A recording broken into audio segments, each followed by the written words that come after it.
Welcome to Horrify.world's Madness Marathon. To celebrate Halloween, the Horrify.world crew has made the Madness Marathon Halloween calendar. Every day we open a door, and behind every door is a recommendation for a free horror game that you should play. 31 days, 31 recommendations, hours of fun. And on the 31st, we have a special surprise for you. But enough talk, let's see what hides behind today's door.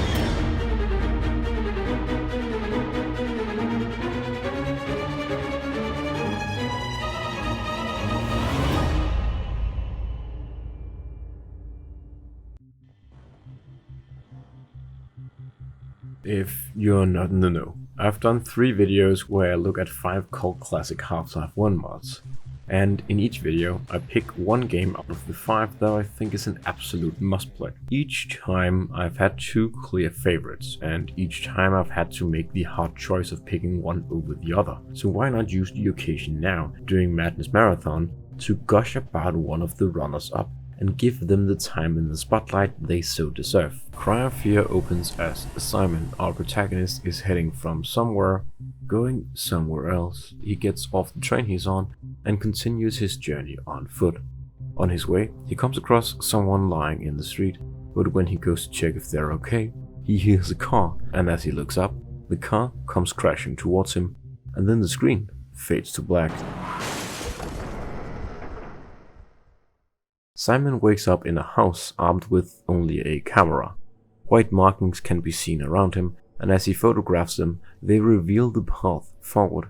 But also more horrifying, the corpses of people that seem to have been killed in horrible ways. He's attacked by a giant floating head, and then he wakes up in an alley, armed with only a knife and a cryptic text message beckoning him to come meet up. Simon begins making his way through the dimly lit streets of Stockholm in search of answers, and this is where the game begins proper. It's one of those games that, when the gameplay is described, it sounds like shit. Because it sounds like one of those where the fuck do I go kind of games, where you find yourself searching every nook and cranny for some bullshit key to some bullshit door, but it works in this game.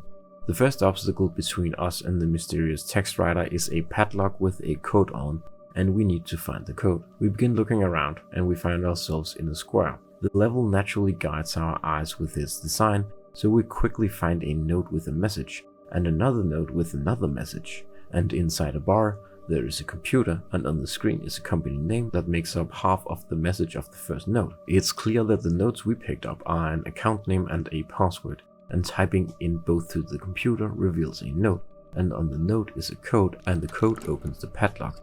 And that's pretty much the loop. It's simple, seems annoying, but it really works. But then it gets more interesting, or rather, it gets more spooky. We find the apartment building that we're searching for, and then we learn that the person we are here to find is on the 4th floor. And while making our way there, we learn that what the knife is for. It's for murder and creepy crawlies. What the hell? Who was he? And they are even more pungent terrifying than the ones in Cry of Fear's prequel, Afraid of Monsters. I say prequel because Afraid of Monsters is more of a first attempt at making Cry of Fear. Afraid of Monsters is basically the team taking bits and pieces from horror media that they like, and then blatantly ripping them off and putting them in the game, such as featuring levels straight out of Silent Hill and Resident Evil. Cry of Fear is much more subtle, and instead of straight up just ripping things off, it has instead nods to its inspirations, like the dilapidation of buildings being reminiscent of Silent Hill, and the horrible sounds the enemies make, and even little Easter eggs like an item being on the other side of a gate, tempting you to reach out. It's done in a very professional and downplayed way, and it makes you chuckle with the game, unlike the previous one where you were at times laughing at the game for its scuffed versions of famous locales. But also like Afraid of Monsters. It's pants-shittingly terrifying, and the extreme sense of unease I felt when I played through that game originally returned in full force as I crept through the locales of the sequel. Gone are the obvious monster closets from the first game, and in are monsters literally bursting through walls and out of apartments and screeching while they sprint up the stairs to rip you apart. It's tense, and it makes the otherwise straightforward experience of finding the open door that takes you to another part of the apartment building which has another door to take you further along your path. It makes that otherwise mundane task very scary. You won't ever want to enter any room that the game beckons you to enter, and it knows this, and it does a nice job of alternating between putting monsters right in front of you, letting you decide how to approach, and hiding them in the bathroom and making them not jump out at you until you've already entered the room and looked around for a bit, establishing sort of like a fake sense of comfort.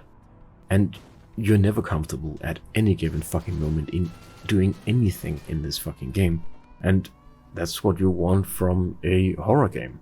It is sort of infamous for having an edgelordy story that tries and fails hard to do meaningful things with the subject matter it deals with. And in comparison, the very straightforward narrative in Afraid of Monsters is a lot more competent in its storytelling. But that doesn't make Cry of Fear any worth less exploring and playing. You just have to accept that it's a very old game written by an, at the time, very young man. And I think it does alright given those obstacles. And I personally, quote-unquote, enjoy the story. And I found the edgelordy elements of it very endearing, because it reminded me of the time the game was made in. It's a game that is very much worth playing even today, especially if you're an aging millennial and you need to be reminded that your generation was just as cringe as the TikTok teens of today. And if you're really hardcore, you'll start your journey into the series with Afraid of Monsters. And if you're not hardcore enough to play that one on your own, it does have co-op, and if you need a buddy, me and the rest of the Horrify.world community would be more than happy to play with you. 10 out of 13.